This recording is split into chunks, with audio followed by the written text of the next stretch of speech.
just going to touch on a few areas. Let's call it a few key areas, and let's say even kind of the most important areas, if you will, because I know, from the beginning, most everybody's worried about the money, how to make that money last, right? And that's really what is the springboard.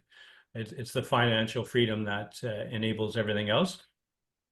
And the good part about this is there's no other area of the investment landscape that is studied more than retirement and safe withdrawal rates, right? So it's a good thing because it's the most crucial part in risk changes. 4% rule, we'll use it and we'll break it as we'll talk about.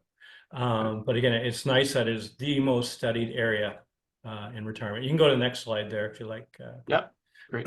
So I had shared this image, if you will, in a post, which was, how to turn your portfolio into retirement income. So this is from Norm Rothery, the Globe and Mail. He's absolute genius he's a mathematician and doctorate of this and that.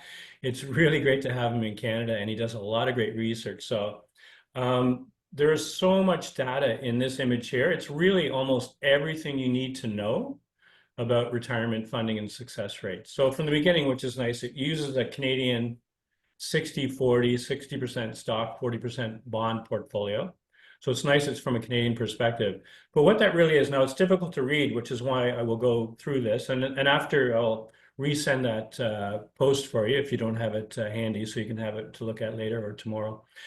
But what this is each point or every dot, if you will, along that line is the current value of the portfolio today. So each point on the chart will be from that start date, what is the value today? So we can see, just looking at what is the good, which is where it's very high, right? So that would mean if you go to the far, far left, meaning that if you had started back in 1994, 1995, start with $1 million, well, now you've got like $2.5 million while the portfolio has paid out at a 4% annual rate. So let's say every $100,000 pays you $4,000 a year, and with an adjustment for inflation. And these numbers are inflation adjusted. So that obviously shows you that from that 2.5 million. If you had retired back then, you would have been able to spend at a rate well above 4%. Once again, in that chart, it's showing a 3%, 4%, 5%, 6% withdrawal rate. Again, there is so much data in each underlying line there. If we look to the really, really bad areas, like look to the 2000 to the left, that shows you actually some failures where those accounts actually went to zero. So they're gone. That retiree has no money left had they continued to spend at those rates.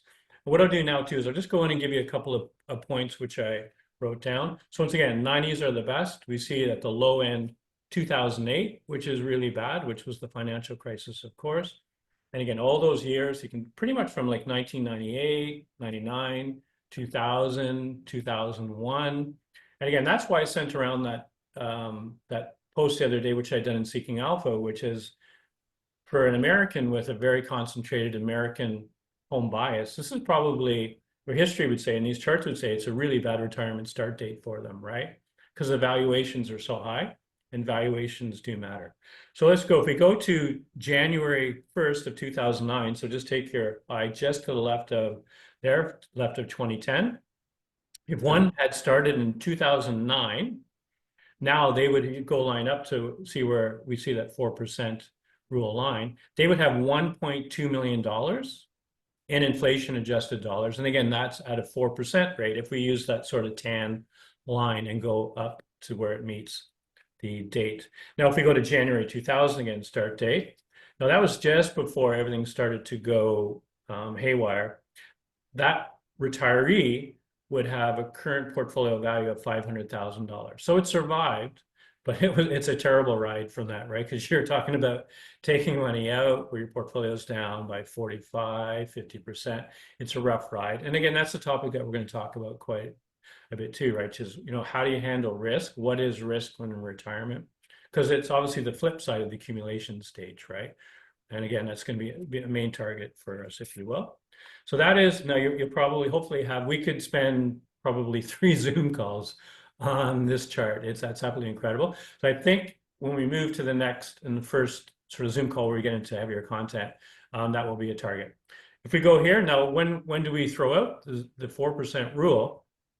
Is when we get a cash flow plan, right?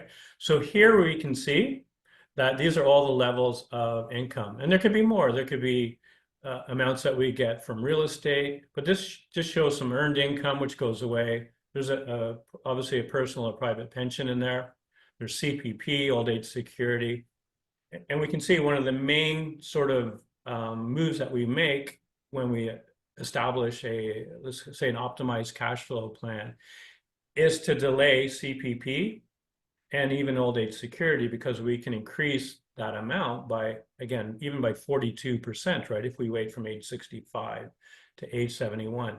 So what you will do is you won't spend at 4% in your RSP. You're not going to spend at 4% in your tax-free account. And we can see, and no need to go into all the specific details here, but you can see that they're leaning really hard on the non-registered for the first several years. They're leaning on the RSP account. So they're not going to spend at 4%. They might spend at 7%, 8%, 9%, even 10%. So we've thrown the 4% rule out the window.